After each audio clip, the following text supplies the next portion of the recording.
Briana Payton is the Director of Policy and Advocacy at the Chicago Appleseed Center for Fair Courts.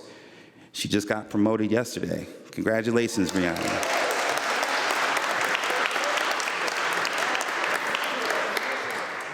She holds a bachelor's degree in sociology with minors in African American Studies, and Spanish from Princeton University.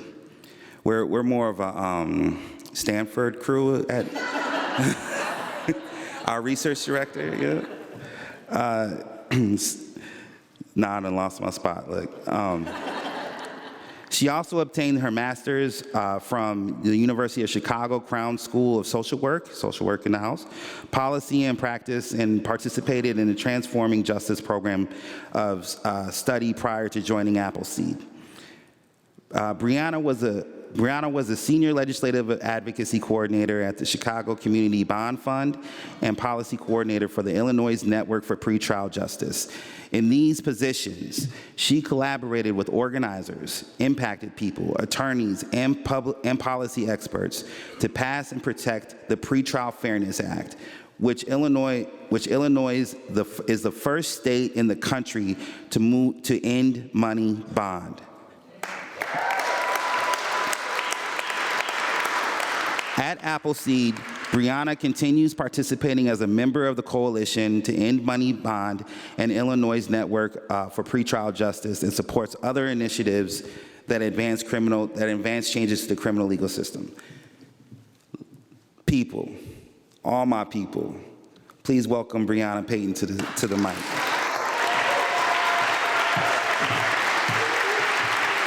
Thank you. Thank you so much, Justin, and thank you so much to the Minnesota Justice Research Center and everyone for having me here tonight. It's really an honor to be with you. So, I am excited to be here representing the Chicago Appleseed Center for Fair Courts, the Coalition to End Money Bond, and the Illinois Network for Pretrial Justice. Tonight we're going to be talking about centering humanity over fear. And I get the privilege of sharing insight with you about how we have done that work in our campaign and strategies that have helped us to win in the work of centering humanity over fear in Illinois. But before we get into what we did and how we did it, I want to talk about why we do it and who we do it for. And so to ground ourselves in the answer to that question of who we do this for, I'd like us to participate in an activity where we share our experiences by a show of hands. Is that okay? All right. Please raise your hand if you have ever been told you look just like someone else or actually mistaken for someone else. Okay. How many of you have ever driven with a broken headlight, tail light, or rode through a stop sign? Chicago got me bad with a no turn on red ticket, $100. I'm telling you, put the fear of God in me. I never did it again. How many of you have ever gotten into a dispute with a loved one that got heated and involved raised voices? How many of you have ever had someone lie on you or misrepresent your words or actions? How many of you have ever gotten angry or loud with an authority official, company employee, or some other official? And how many of you are Black, Indigenous, or otherwise are a person of color?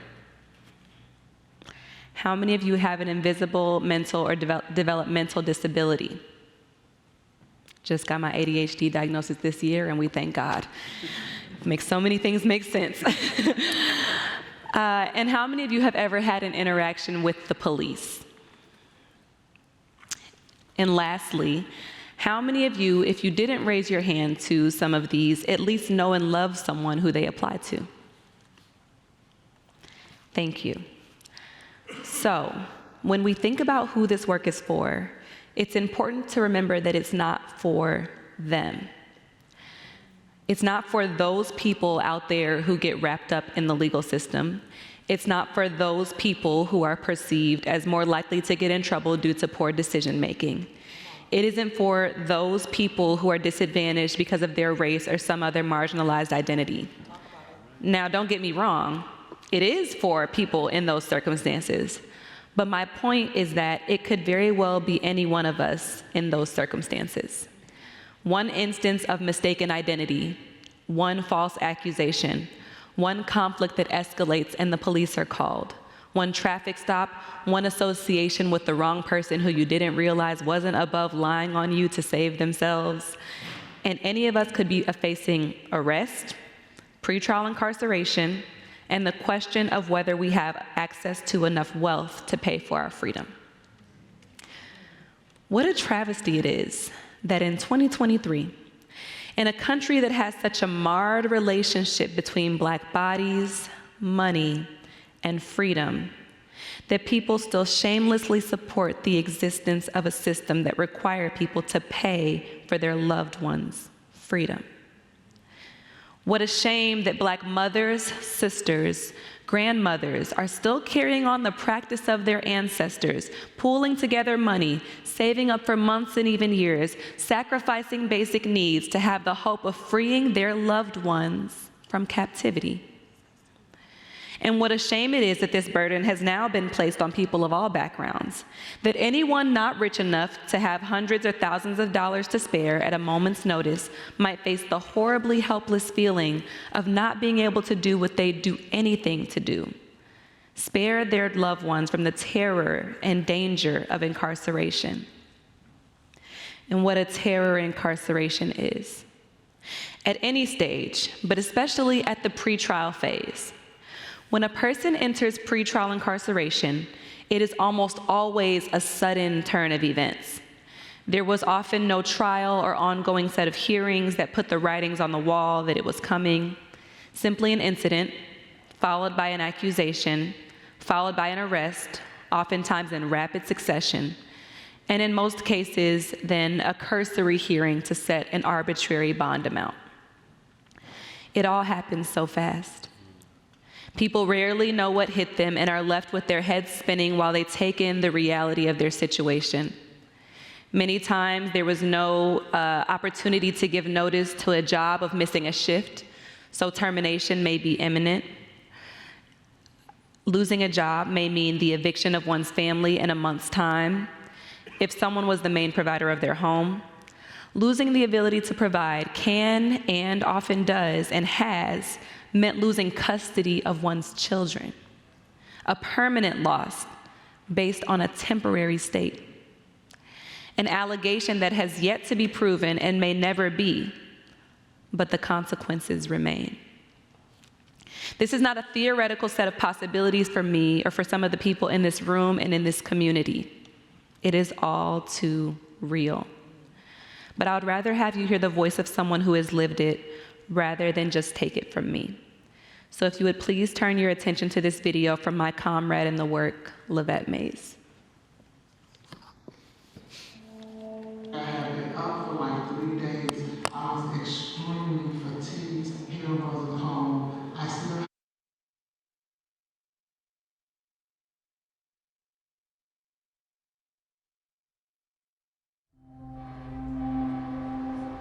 I've lived on the south side of Chicago all my life. I have 2 kids. My son is amazing. He gets along well with his sister, but of course he's 5, she's 14. He feels like I'm in the house with 2 women.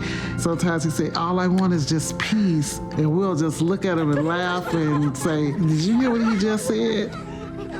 I was going through a divorce. A lot of things got bitter, and I had an altercation with my mother-in-law. I had no inkling that I was going to be arrested because I didn't start it. I was defending myself. After 3 days of lockup, I was taken to court. I remember going there, and it sounded like you're at an auction. You can't talk to the judge, you can't say anything. Just stand there, put your hands behind your back. The judge assessed my bail at $250,000, $25,000 to walk. I'm like, I don't have a background. I've never been to jail. You know, why would my bond be so high? I'm 46 years old, and my entire life was determined right there within 30 seconds. I was in jail for 14 months. I lost my business, my housing. I couldn't see my kids just because I couldn't make bail. In the end, I took a plea, not because I didn't think I could beat the case, but because I needed to be with my children. They had already suffered enough. I don't think that society is really understanding when you incarcerate women, you're incarcerating the whole family.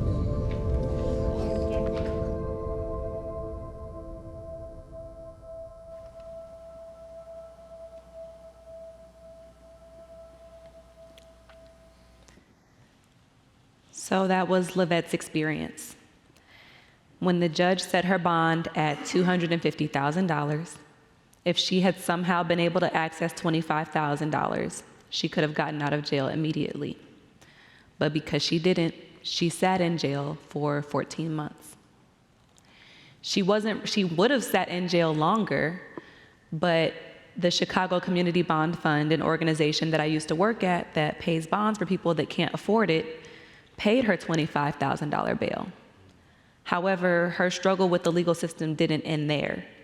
When she was released, she was placed on electronic monitoring, which is actually another form of pretrial incarceration, except instead of being in the brick and mortar jail, you are incarcerated in your home. And she was on pretrial electronic monitoring for many more months, waiting for this case to resolve. And it was under the duress of pretrial electronic monitoring where she couldn't fully participate in her kids' lives, couldn't watch her son when he needed to go out and play, couldn't take them to and from school, and was watching her kids be traumatized. It was under those circumstances that she took a plea deal to put an end to the suffering that pretrial punishment was causing her family.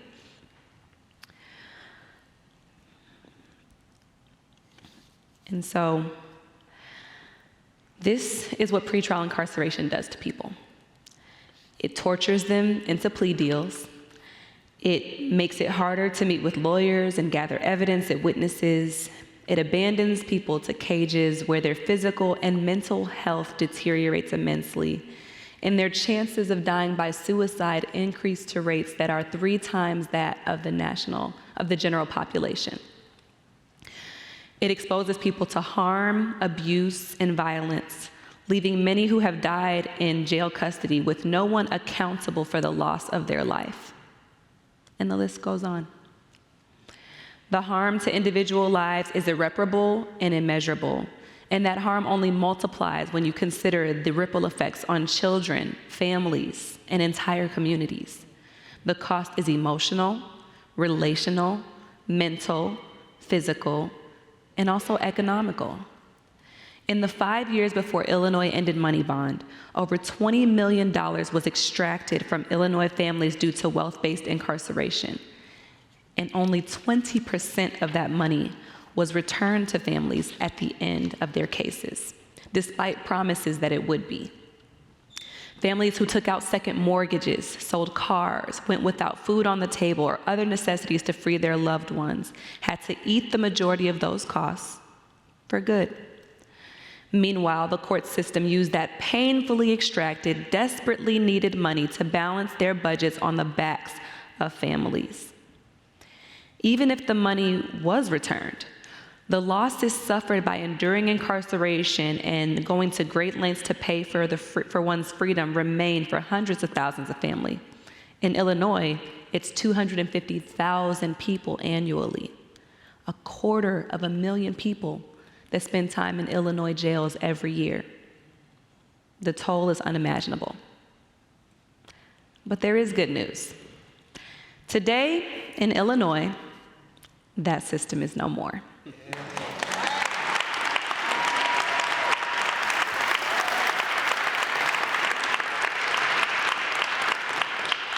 On January 13th, 2021, responding to demands of movement uprisings that began in 2020, as well as over 6 years of organizing that predated that, the Illinois legislature passed the Pretrial Fairness Act, and Illinois became the first state in the country to completely abolish money bond.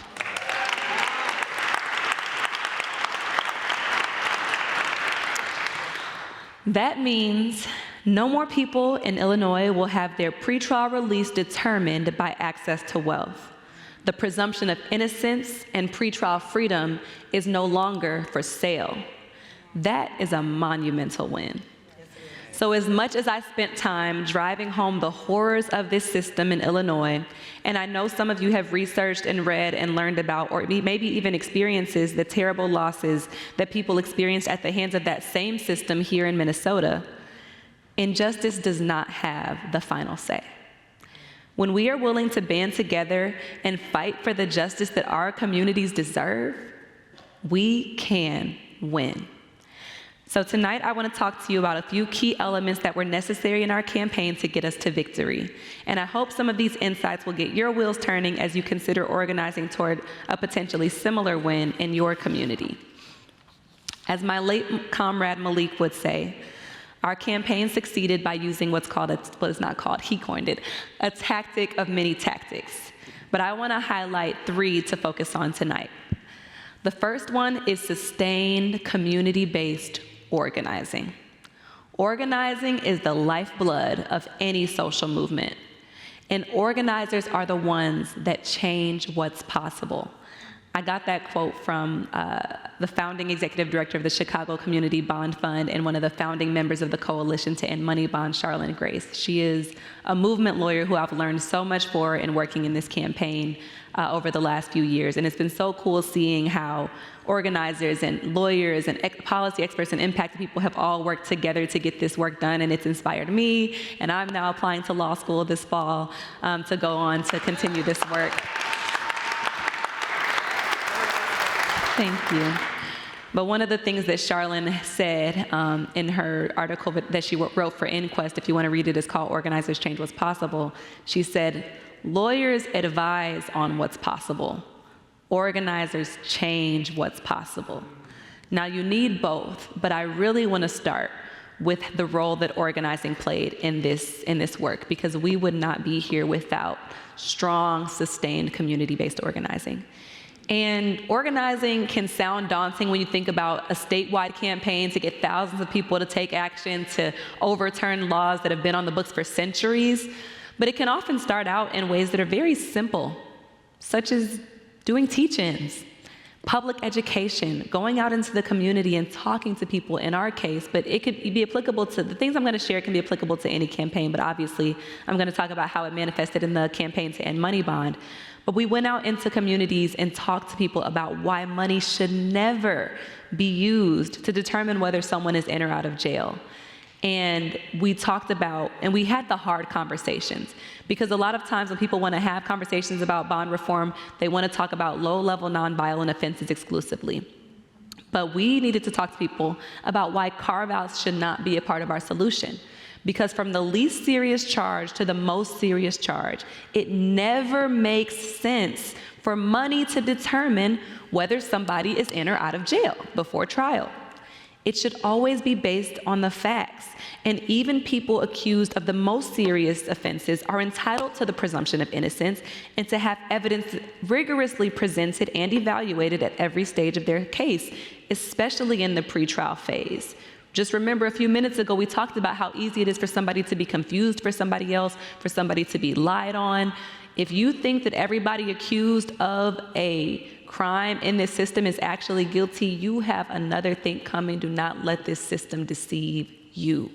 So people are entitled to rigorous consideration of the facts of their case, no matter what they're accused of, and especially in the most serious situations and circumstances. We went out and talked to people about the data and the statistics supporting bond reform, the low likelihood of people committing crimes while out on pretrial release, despite the fear-mongering where there was all these narratives that so many of our crimes in our community are just because of the revolving door and people getting let out pretrial. We had politicians in our city that would say that, politicians that we believed in and that sold us that they were running on platforms of reform, and then they get in office and they need something to blame for violence and they start coming at bond reform. Like, it's because we're letting people out pretrial. No, the data shows that this is not it. Statistically, it is so rare for somebody to commit a crime while out awaiting trial that even the risk assessment tools that claim they can predict it can't predict it because it's that statistically rare. Let's have a conversation about the numbers and the data. And while it does happen sometimes, we reminded people that we cannot make policy that harms the 99% on the basis of what is happening in 1% of cases. Imagine if you lived on a block and 1% of people on the whole street that you lived on, from the north all the way to the south, committed a crime, and now they want to come lock up everybody on your block. You wouldn't stand for it, but we stand for it every day in this legal system. We educated people on not only the issue of money bond, but in any campaign, it's important to be 2 steps ahead. Don't only talk to people about what your main frontline issue is, but talk to people about what you know the next issue is going to be behind that issue. So for us, that looked like making sure that all of our teach-ins touch on the issue of pretrial electronic monitoring and risk assessment tools, because we knew that if we ended money bond, and even as we were working on bond reform, people were still being terrorized by electronic monitoring. So we didn't want people to say, well, an alternative to jail is just lock them up through electronic monitoring or just do electronic monitoring. Like, no, let's talk right now from the beginning about how this is duplicating all the exact same harms of incarceration in brick and mortar jails.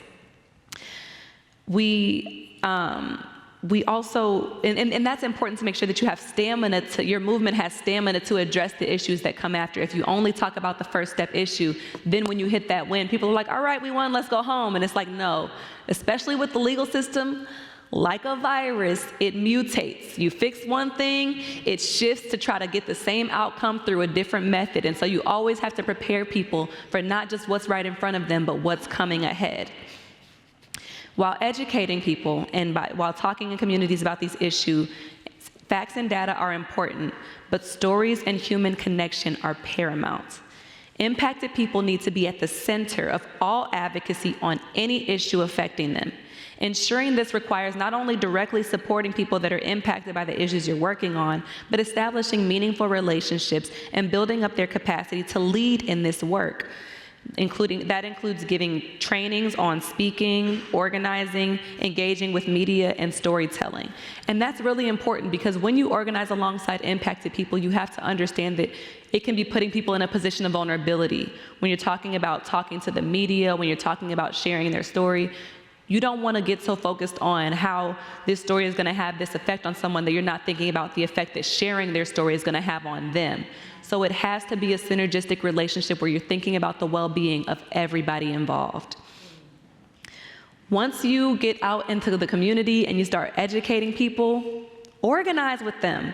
Rallies and actions are super energizing ways to get people in the same place and pumped up about what it is that we're fighting for and why.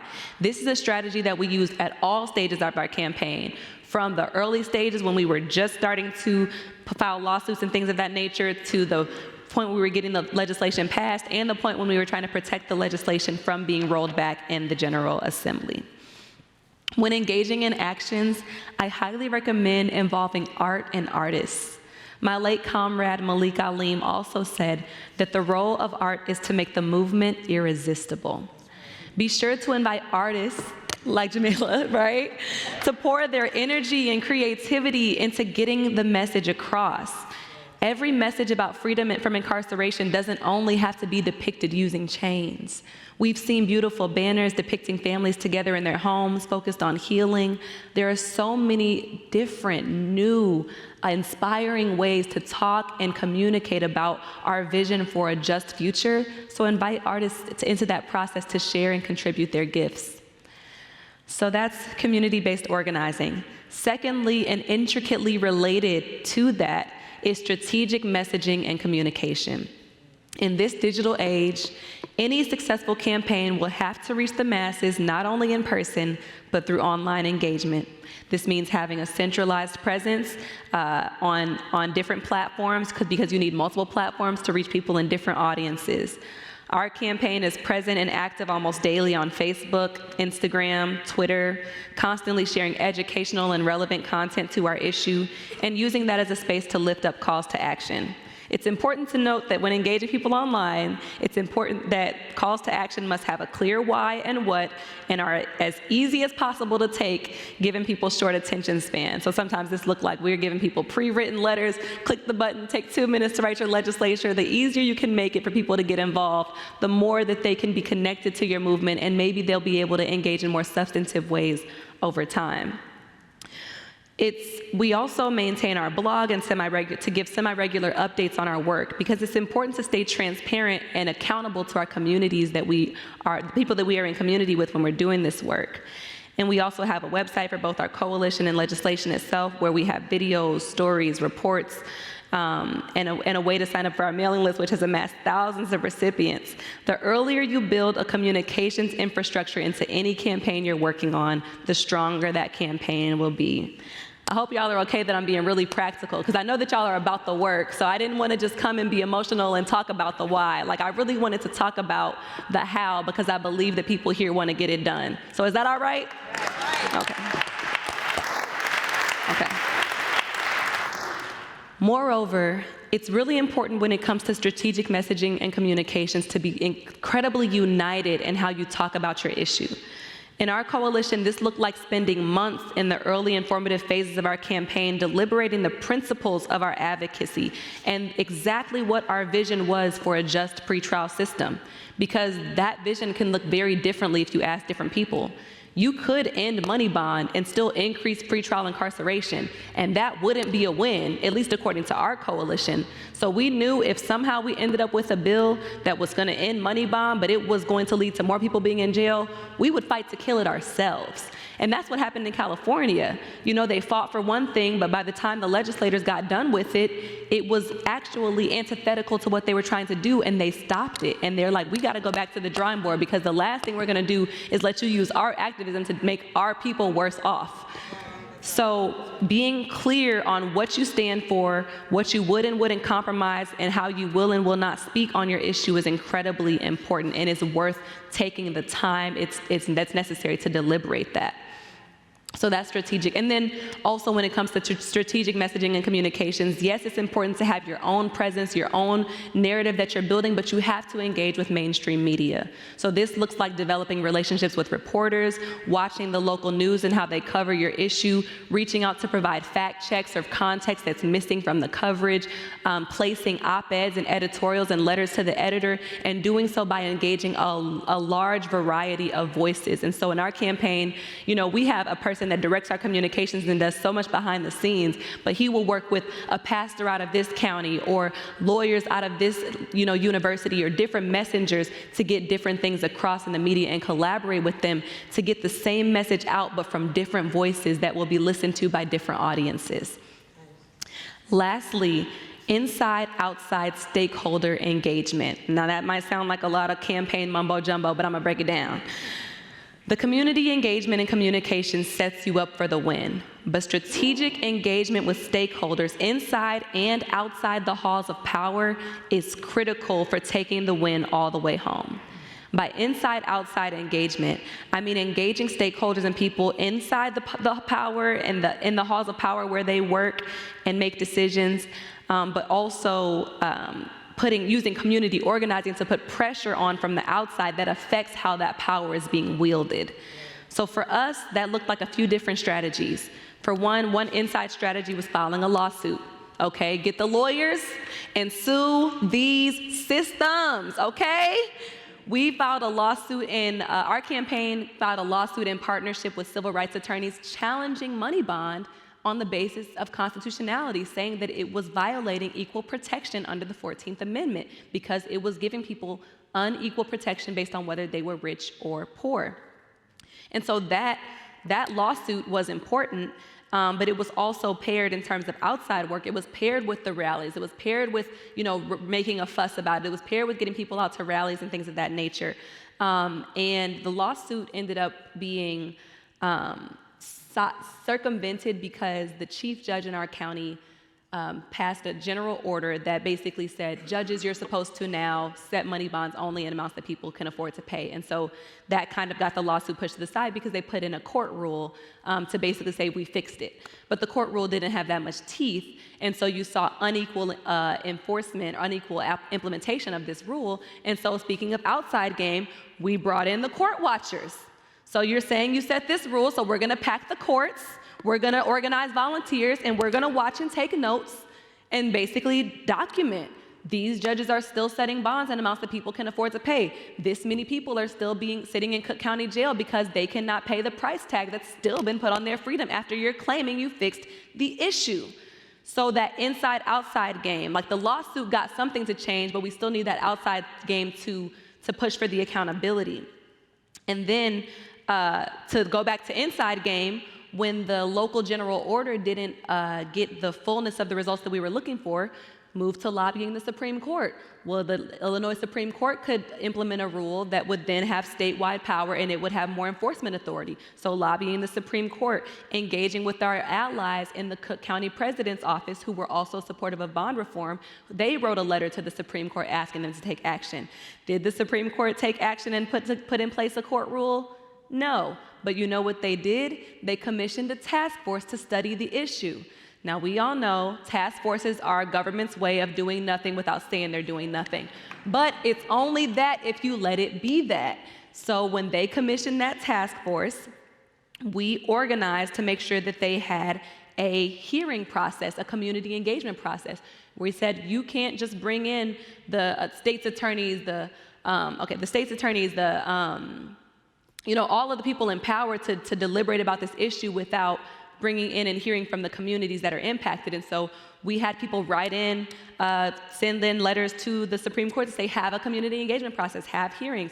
They held hearings, organized to pack out the hearings. And so this is, you're engaging with people in power, but you're bringing the community to bear on how people in power are moving on this issue.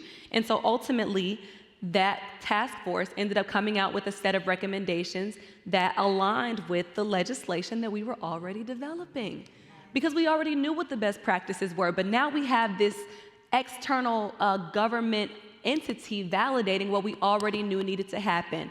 Money should not be used, unaffordable money bonds should not be used to incarcerate people pre-trial. There should be a limit on what you can go to jail for pre-trial, all of these different things.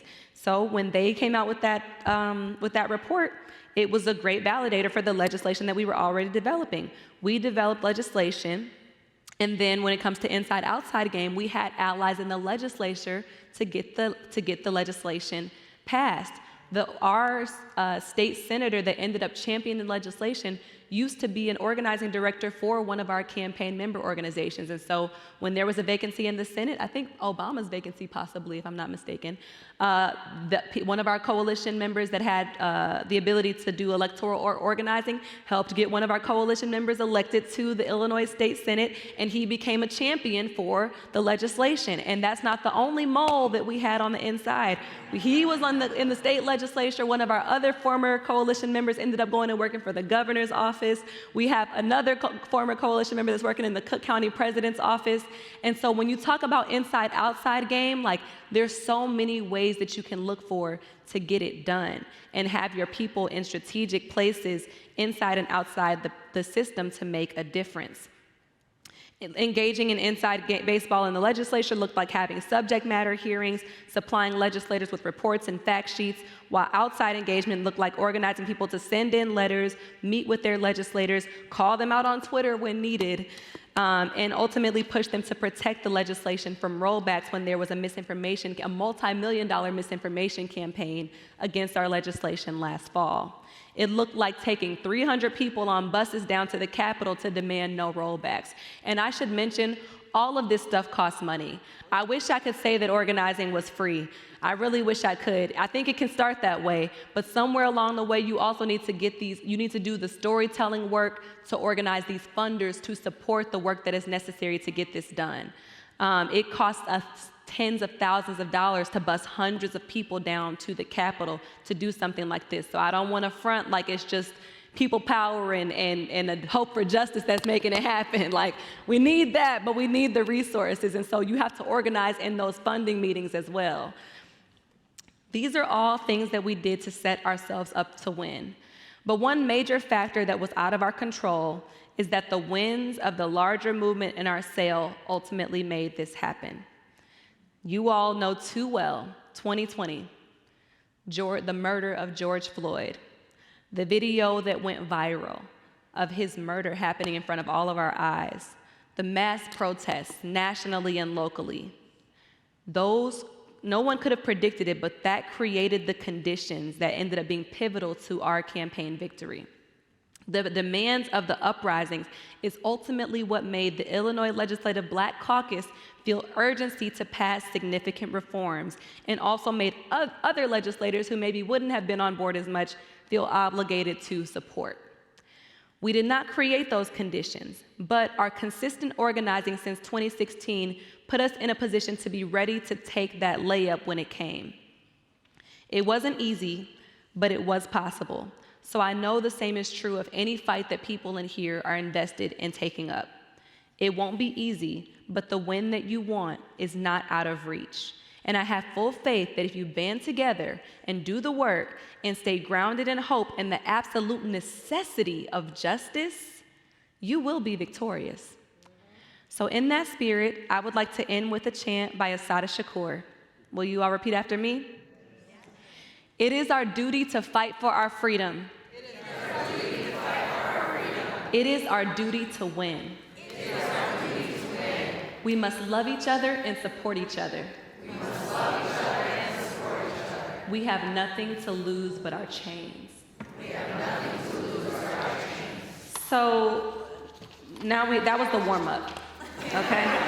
So this is done, this is good. Now repeat after me like you mean it. Like everything you're fighting for counts on it, okay? I'll even get my little fake mic, all right? It is our duty to fight for our freedom. It is our duty to win.